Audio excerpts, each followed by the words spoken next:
Okay, now we start our dueling PEA part of the program. Bill Fisher is going to come up and walk you through another favorite of mine, the Romero Project in the Dominican Republic. They have, of course, also just brought out a very strong PEA. And I would remind people, which Bill may not, that he and Julio, who's the president, developed, financed, and brought a mine into production in the Dominican Republic. It's a base metal operation taken over by an Aussie group. It's a highly successful, very profitable mine. I've heard questions from people that don't know the DR that well about it as, the DR as being a destination for mining, but in this case, you're dealing with a couple of guys that have actually literally put one of these things in production, and it's operating great, and they're just going to try to do it again. So tell us how. I'll show you. There you go. I love the idea of having two tropical islands next to each other, didn't you? I mean, you don't usually get a place like Norilsk or something, isn't it? I'm going to make sure I can operate this thing. Anyway, thanks for coming, everybody. Thanks for the invitation from the organisers of a very successful day, I believe it's going to be. GoldQuest. GlobeStar was the mine we built before, but GoldQuest in the Dominican Republic, we've just a new PEA. The last one we had was a low return, which was more for a bull market PEA. This is more of a bear market PEA. This shows a scalable deposit. This is very, very scalable, and we're very pleased with where we've come up. This means we can get to production cheaply. We can get to the high-grade core of the deposit, and you can buy this company for $6 an ounce approximately, and I'll show you how the quality of a lot of these ounces. 2/3 of our ounces are in the indicated category, which means if we move towards the feasibility, we don't have to do much more drilling. In fact, my pre-feasibility study, which started today, is 5 drill holes, and that's it to get me to production, to get me to permitting. We have a clear development path. The PFS is going to cost $2 million, maybe 2 to 3, and we've got lots of upside potential. There's the drill core of the good stuff. It's very silica flooded with the sulfides that go with it, with the best drill hole ever drilled in the Caribbean Basin here, 235 meters of 8 grams gold and 1.4% copper. This is off the scale, and by the way, that's true width. That's the width of this deposit. So the bulk mining, underground mining technique of a 200-meter deposit is going to mean our mining costs are quite compelling. All-in sustaining costs, $572 an ounce. That's all-in sustaining costs. That's everything, including closure plan, everything like that. This is very, very low compared to pretty much everyone. The average mining cost in the industry at the moment is something in the region of $1,100 of all-in sustaining cost. Payback 2.7 years. It's in the Caribbean, in the Dominican Republic, where we are. The Romero Project is over to the west of the country towards the Haitian border. Cerro de Maimon, next to Pueblo Viejo, a 30 million ounce resource, is the mine that Julio and I built on time and under budget in 2008. So we know we can build these things. That was a copper concentrate mine from a greenfield site, and that's exactly what Romero is, although Romero will be bigger and a lot more richer. We're near San Juan, which is 150,000 people, so we won't have to build mine camps or anything like that. There's the resource. We're up in the mountains about 1,000 meters. There is potential for hydroelectric, which we've reviewed, which would drop our operating cost of electricity from 15 cents a kilowatt hour, which we buy from the government hydroelectric plant downstream, to 1.5 cents. That is not in this plan. The Romero South is a deposit. This is not in the plan. These are sitting there as upside potential for the district, what we're trying to do is to focus, get ourselves to production as cheaply as we can with a small high-grade operation, and then to pick up the upside as the market turns. There's a better slide of the infrastructure, but you can see it's a decline underground mine. The top of those declines actually come to surface there. 2,500 ton a day. The previous study was 3,900. Ramp access only, single copper concentrate. Keep it simple as possible. All the gold goes into the copper con. About 70% by value is gold, although it will go to smelters. It's a copper concentrate. We're focusing on the high-grade core. We're looking at 7.7 million ton mining plan out of a total resource of 29 million. So we can go for the rich stuff, and the other stuff stays available for when we need to get there. Bulk long hole stoping. The stopes actually will be approximately in area the size of this room, about 8 to 10 meters wide. They'll be 40 meters long, but also 20 meters high, 60 feet high. So your cost per ton are very, very low. We're basing this on the costs of the Young-Davidson mine in Ontario and the Pativara mine in Finland that are both exactly the same mining technique. And these are things saying how wonderful Julio and I are about having built a mine, how we're about to build the next one.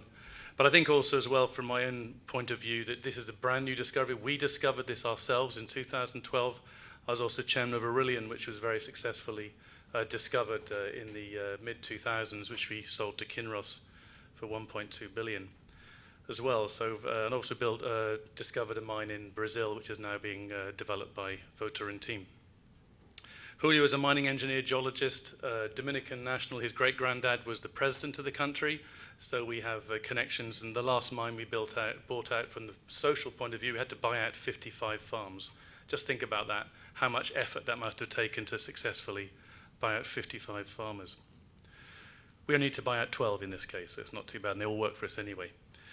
Here's the production profile. The gold is gold and the red is, sorry, the blue is the copper. You see we get very quickly up to around 150,000 ounce level. And we want to, and this is the mine plan, this is the high grade core of this thing, get into production. We're just hitting our stride and the thing's paid back in the 2.7 years. What we want to do in about year 4 is to do a small expansion and try and hold ourselves at the 150,000 ounce level. And also we may put the second circuit in to increase the recoveries somewhat.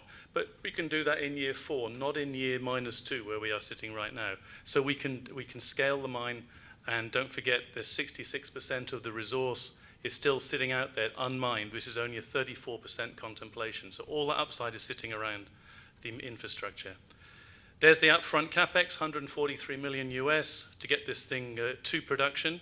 And there's about 90 million of sustaining capital over life of mine, which is many of the declines, because we're mining from the top, get into the top of the ore body and decline our way all the way down.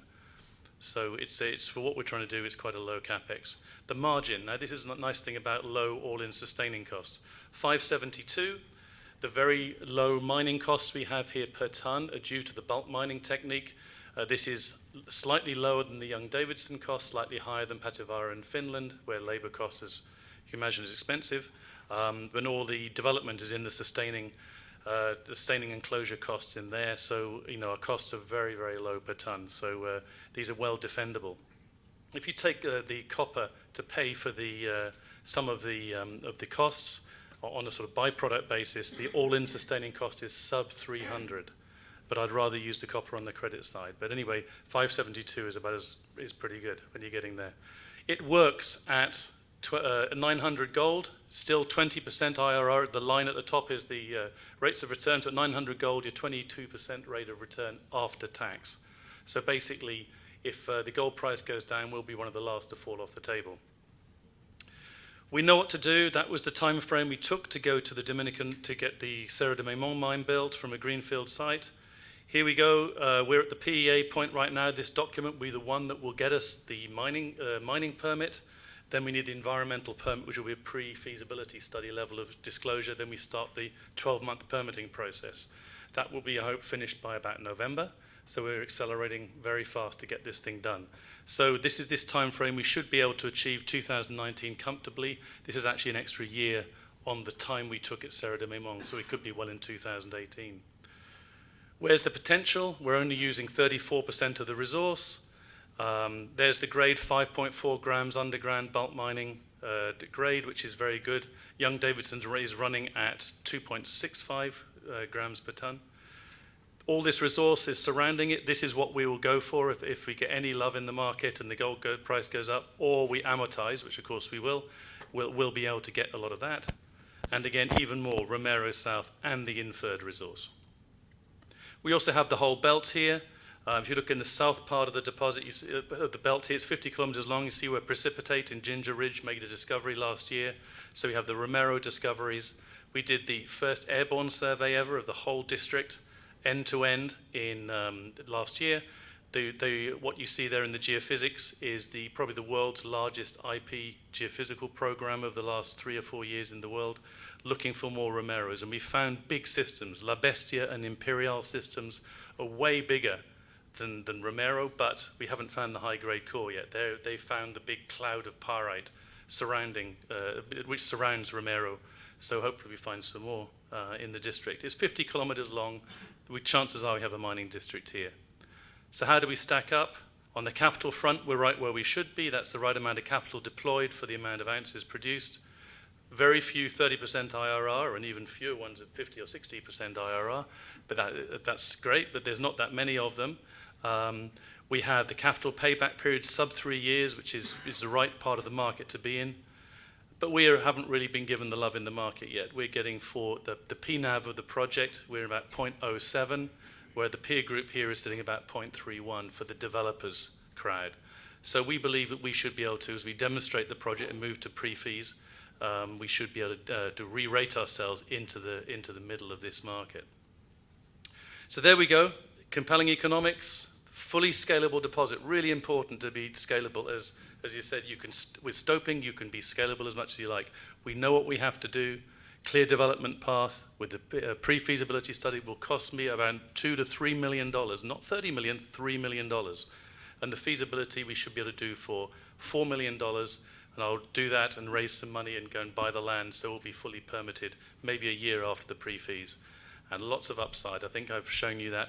In the mine itself, 66% of the resources sitting there as upside, and then the whole 50-kilometer Tireo formation. There wasn't a Tireo formation until we made the discovery. So there is now. People are really starting to pay attention. So thank you very much, and see you outside. We're all around.